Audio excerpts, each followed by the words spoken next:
Hello aspirants, very good morning to all of you. So friends, welcome back to Anthropology PYQ series. Let's try to decode every question and let's master every concept.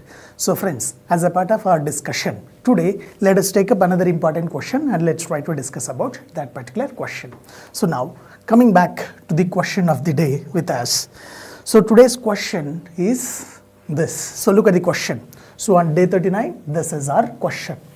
So delineate the major features of SS Sarkar's classification of Indian populations, and next part was this classification better than Risley? Explain. So this is the question. So the question is basically from the paper 2, so where we can have the demographic profile of India. So unit 2. So from that portion, the question has been given. So now we have to systematically understand and we have to systematically answer this particular question. So those who have joined in the online, so can you able to confirm that? Have you written the question or have you tried to attempt the question? Anyone? No issues. Further. Anyhow, we'll discuss it. So once again, good morning to all those who have joined in online.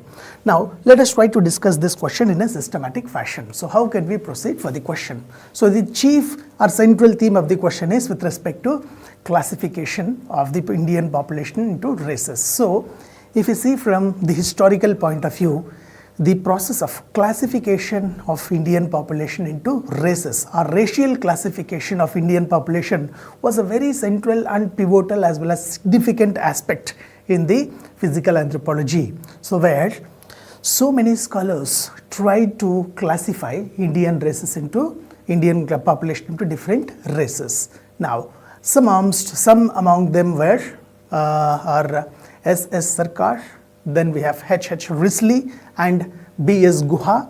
So like that there are certain people. So that means important scholars. So now the question is asking about what was the classification of SS Sarkar's classification and compare it with the Risley's classification. So this is the basic demand of the question.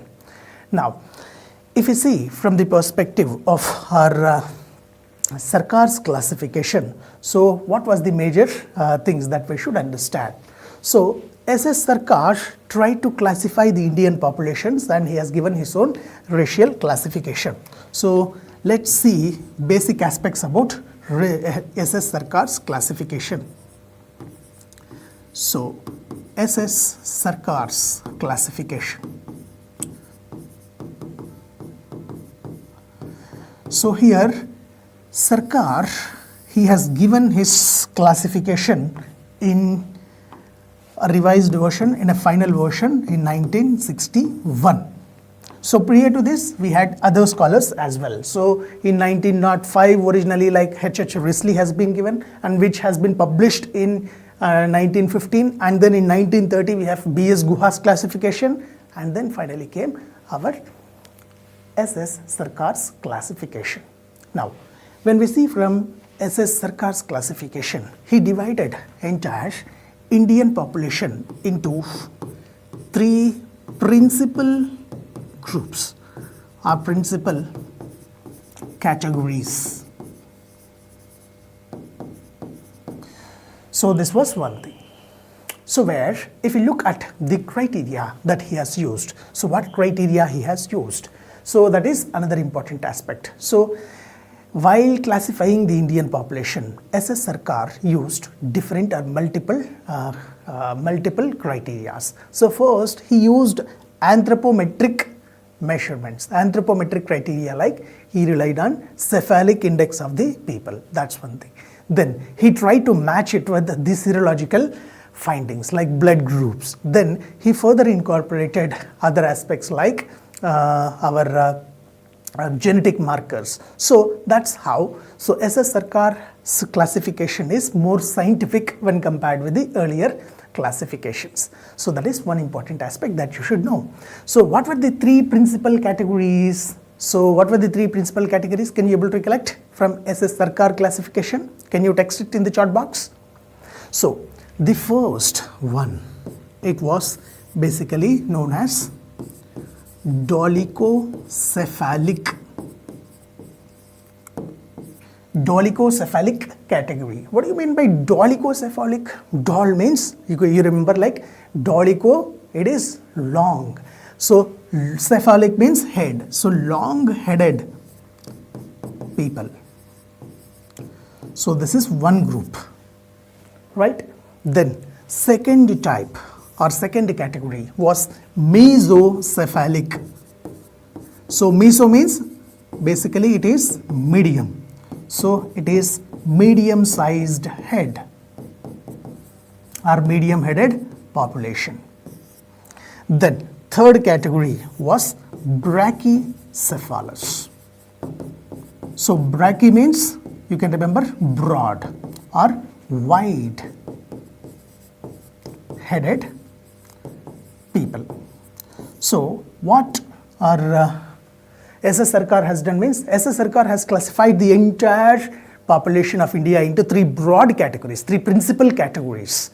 So they were dolichocephalic, mesocephalic and brachycephalic. So where he said that, so dolichocephalic, Indian population is majorly or mostly it is dolichocephalic. So this is where he just put his concentration or stressed. That's how.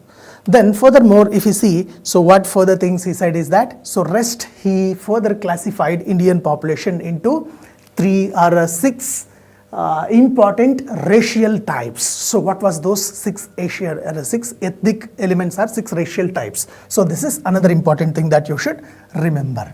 So furthermore, so he has given 6 types of ethnic elements. So can you text the ethnic elements given by SS Sarkar? 6 ethnic elements. So what were those 6 ethnic elements? Can anyone text in the chat box? So dolichocephalic, mesocephalic and brachycephalic. Okay, so that is the basic 3 principal categories. Amongst that, what were the 6 types of ethnic elements, racial types, what he has given? So first, we have dolichocephalic. So under that first, he has given something like astroloids,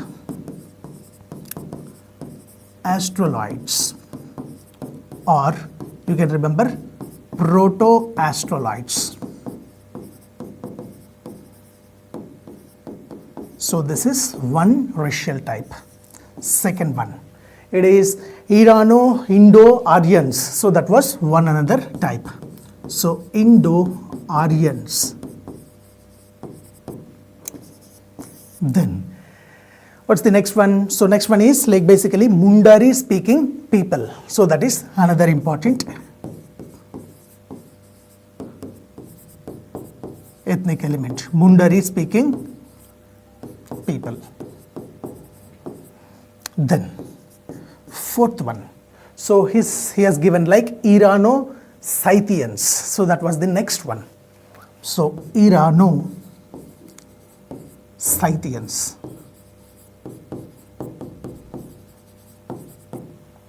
Okay, so then fifth category, so fifth racial type that he has given is our Far Eastern people. Far Eastern.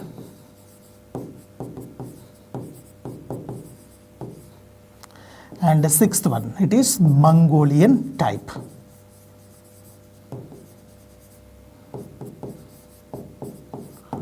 So what SS Sarkar has done? So SS Sarkar has principally divided this, he has given 6 ethnic elements, so which we can just broadly categorize into these 3 principal categories, where, so first 3, Astrolites or Proto-Astrolites, Indo-Aryans and Mundari speaking people. So all 3 belongs to, these 3 belongs to the dolichocephalic type of head. Whereas if you see our Irano-Scythians and Far Eastern section of the people, so mostly, so our Irano-Scythians are mostly, they are mesocephalic, and our Far Eastern and Mongoloid types, so they are having the brachycephalic head, so that is broad head or wide headed. section of the people. So this is one basic criteria this he has given. So first, this is the classification that you should remember, right? So try to recollect this and try to remember these aspects from the SS Sarkar's classification point of view, right? So here itself, let me mention you what is the criteria so that you can remember it in a systematic fashion. So what about the criteria? So his criteria included various aspects, included anthropometry, like he relied on cephalic index. Cephalic index means the ratio of the head and the length and width of the head. So cephalic index, so that's one important thing. Then he relied on serology. Serology means systematic study of the serum. So scientific and systematic study of the serum and the components of the serum. So blood related, blood groups. So where he picked blood groups. This was one important aspect. Then not only this, he tried to incorporate various aspects like genetic markers. So like that, so SS Sarkar's classification was more or less, it was a more scientific method of classification of the people of India, and he has given it in 1961. So this is another important factor that you must and should remember.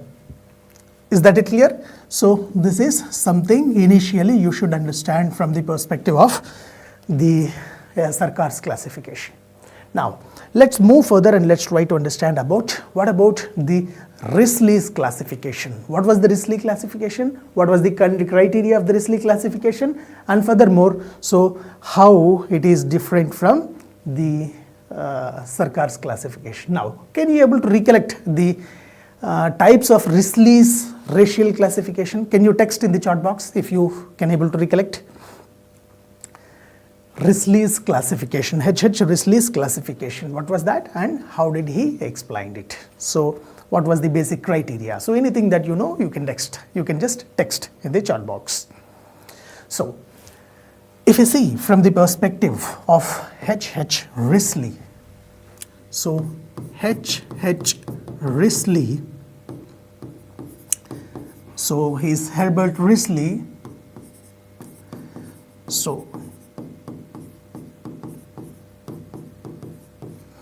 So actually what was there, the background if you see, H.H. Risley served as the operational head of Indian census in 2001. So while in 1901, so when he was heading this Indian census, so there the initial steps that he has laid during that time. So in 1905, he basically published a primary or initial classification of the Indian population. Then same thing he has just published in his book in 1909. So the name of the book was The People of India. So then the same has been translated and it has been officially published by him in 1915. So what you have to remember is that, so H.H. Risley's classification has been officially published in 1915. So this year you have to remember. How do you have to remember that? In 1905, he basically framed a basic setup. In 1908, so he has just given this in, so The People of India, the book, The People of India. So this is the book. So here he has basically given the basic details. So this is one another important aspect you should remember, right? So now, if you look from the basic information of H.H. Risley's classification, so what was the types? So how many racial types he identified? So three racial types he has given. So identified three principal racial types. So what were those three principal racial types? Three principal racial types. What were those three principal racial types? So can you able to recollect? So number one, it was basically to say, so Dravidian, Indo-Aryan and Mongoloid. So they were the major things. So Dravidian,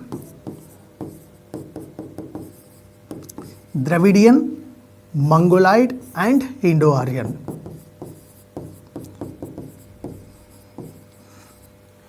And 3 was Mongoloid. So these 3 principal categories he further subdivided into different types. So let's try to understand what were the further types of classification that has been given by Risley. So he totally divided these things into 7 distinct physical types. So that is another important thing that you should remember. So 7 distinct physical types.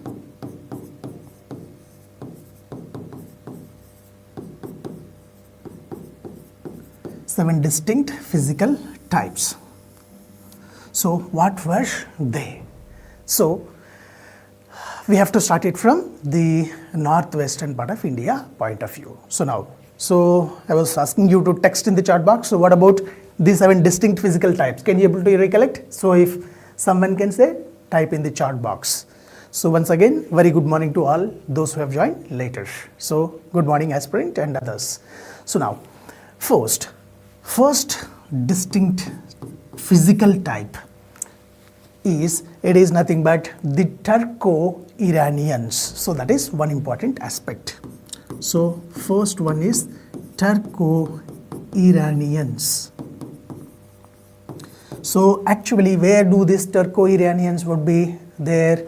So in the northwestern part of the India. So northwestern part of then India. So then India means it includes people belonging to Afghanistan, Pakistan and Balochistan.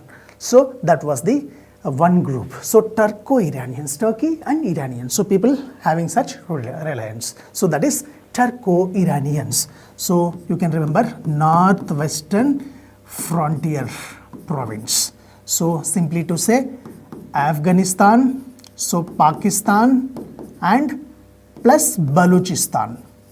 So this is one important thing that you should remember. Now slightly come towards the northern and western part of India. So in the northern and western part of India, so that means think from the Jammu Kashmir region, then Punjab region and then come down to Rajasthan region. So there where you can see the next physical type, it is known as Indo-Aryan type.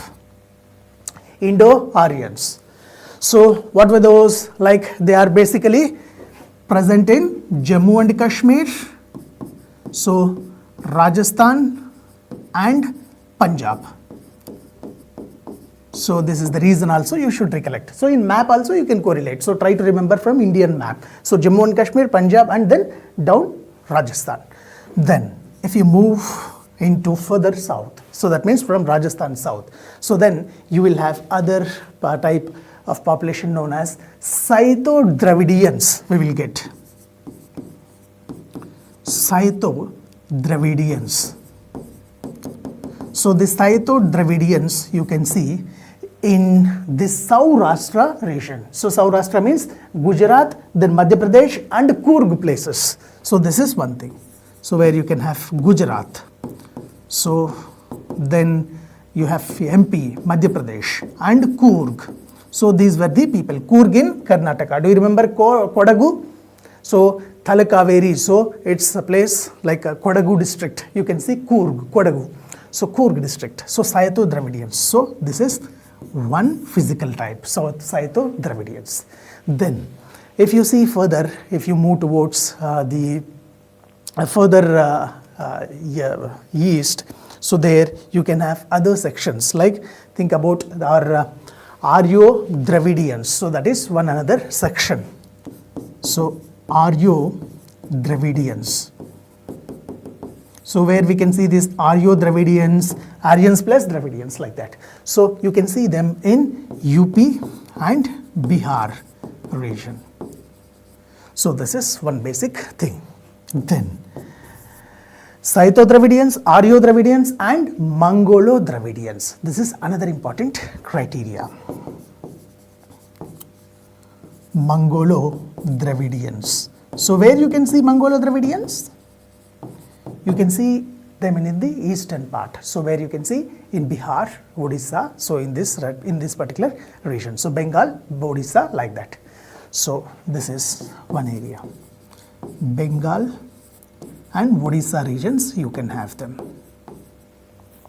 Then sixth type. So we have got 3 Dravidian types. So now can you see? So it was 3 Dravidian categories were there. Indo-Aryans we have got now.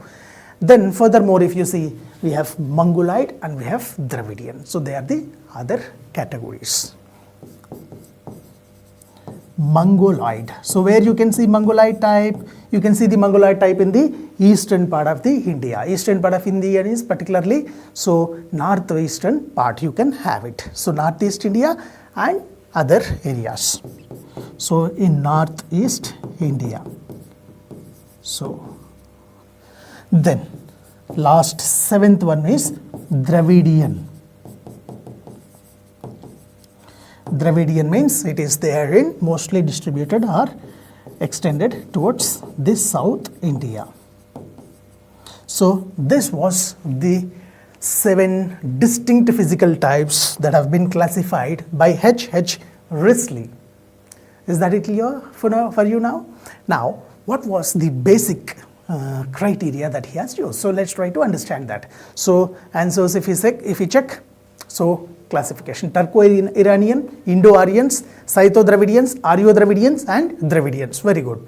So to that list you have to add the Mongoloids and Mongolo-Dravidians. So this is for the things. So good, Venushri and the others also, those who have texted.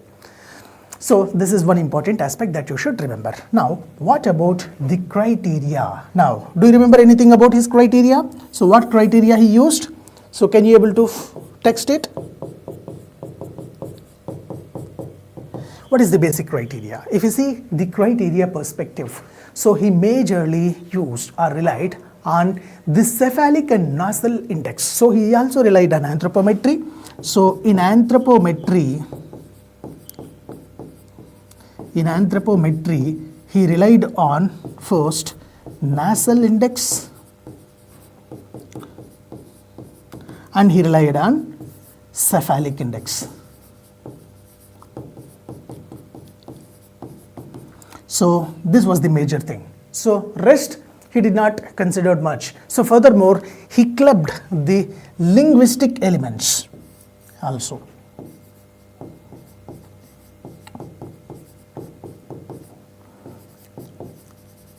He clubbed the linguistic elements also. So Dravidian was a linguistic element. Can you able to catch that? So Indo-Aryans. So this is another linguistic element. So he clubbed them. So there what we can say, he broadly used the geographical distribution as well as the morphological criteria. So there we can have this. So this is the major thing that you can remember is his classification was broadly relying upon the geographical distribution of the people as well as the morphological features. So very good incorporation and input. So Venushri.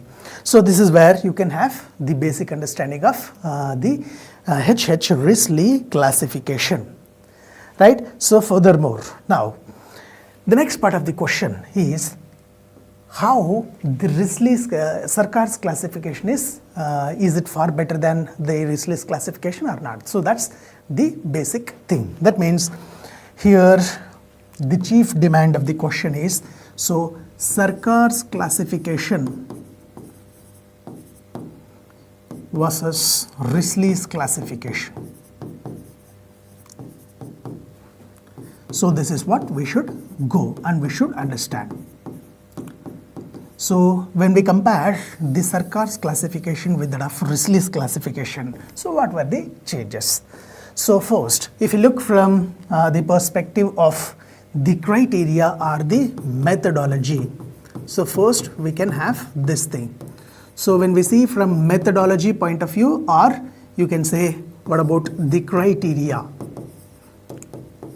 So here first thing is that Sarkar's classification was more of scientific and which incorporated more parameters into the classification. So That is one thing. Whereas Risley's classification was mostly dependent upon the geographical distribution as well as it was morphological features only. Whereas Risley, Sarkar incorporated some other serological findings also, blood groups also, genetic markers also. So it was more of comprehensive as well as it was more of scientific. So that is one thing. So methodology of SS Sarkar was very comprehensive.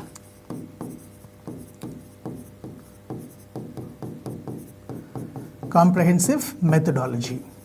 So try to bring in and mention the comparison of the criteria. So that we have already understood there, right? So that was one important aspect. Then furthermore, if you see, what about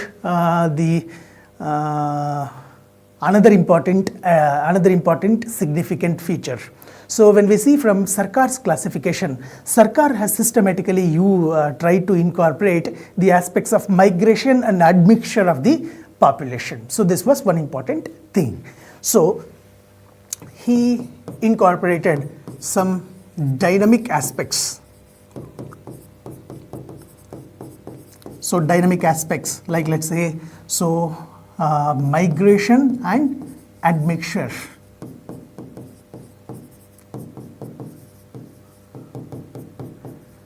Admixture of population. So this was one important aspect that Sarkar's classification has had, which was not present in the Risley's classification. Risley broadly categorized them on the basis of linguistic and geographical basis, and he also used some other the morphological features. So that was the major thing. So then furthermore, if you see, so there one another important thing is that, so Risley mostly used clubbed the linguistic elements also, whereas Sarkar broadly divided them on not intermixing them any sort of linguistic elements. So that is another important thing. So there Risley did not incorporate the Negrito kind of population into the consideration, whereas Sarkar included Negrito inclusion into classification. So he considered some of the features of the Negrito and he included them. So that is one another thing. So that's where Sarkar has some advantage. Then furthermore, if you see, what about the Dravidian? So he did not, so if you can see, so here, so mostly he has taken Dravidian as one thing, and Saito-Dravidian, Aryo-Dravidian, Mangala-Dravidian and Dravidian. So Dravidian was mostly linguistic type of classification, so linguistic element, so where he clubbed it. So if you can see here, so there is nothing of much of the Dravidian type. So can you see here in Sarkar's thing? So one advantage is that, so he did not clubbed the linguistic elements with the racial classification. So systematically differentiated linguistic elements.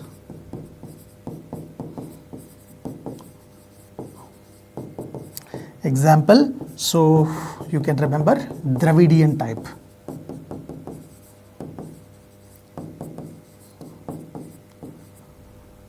So this is one thing that you should remember. Is that clear? So then furthermore, so if you see, if you look from the regional and extent perspective point of view, so Sarkar could able to systematically include more regional variations. Regional variations in population. Regional variations in population. Whereas Risley could not able to show more regional variations. So he broadly gave some relevant factors. So that is one another important thing. So this is how, so there were some of the important in all these aspects. So in all these aspects, so Sarkar's classification was most, Sarkar's classification was, it was more scientific,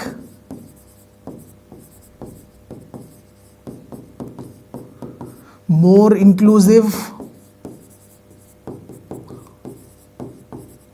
and more comprehensive compared with the Risley's classification, where Risley relied mostly on 1901 data. So compared with this, so Sarkar used 1950 post-independence data. So this is also one another important thing. So we can have, this is post-independence data relied on this. So this is another important advantage of the Sarkar's classification. Is that it clear? So in all this manner, so Sarkar's classification has had a better insights. So this is how, so Sarkar's classification is slightly far better than the Risley's classification. But nevertheless, any classification has had its own limitations and everything like that. So this is how, so if you see from the Sarkar's classification, primarily it was morphological and primarily it was also relying upon the genetic factors.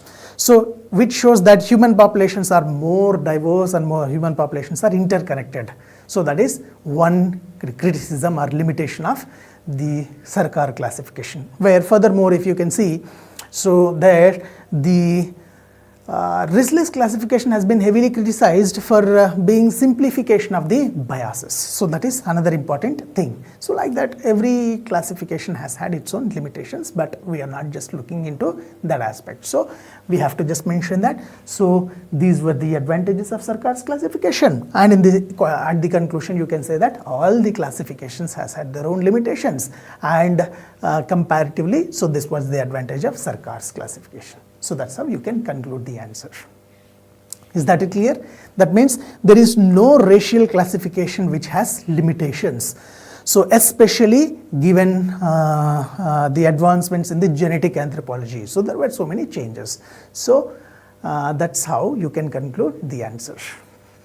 Right, friends? So is there any doubts in this particular question? Is that it clear for you all? So we have discussed the basic things. So this is how you should approach. First, what you should do, so you should mention about the SS Sarkar's classification. Then furthermore, so you should mention about the principal categories and ethnic elements. So with the criteria. So then next you should remember about the Risley's classification, mention about it. So then 3 principal racial types and 7 distinct physical types. So then further, so compare both the accounts. So that's how you can address the question. Is that it clear? So that's all for the day that I wanted to share with you. So try to write answer for the question and try to share it through Telegram. So you can share it in Anthropology Guide. Search Anthropology Guide, so you can find it and you can share there, and you can find some other important and useful information for you all. So shall we wind off the discussion? Right. So thank you all for joining me with this session. So let's meet again in the next session tomorrow, and let's take up another important question and let's proceed ahead. So signing off for the day. So have a nice day.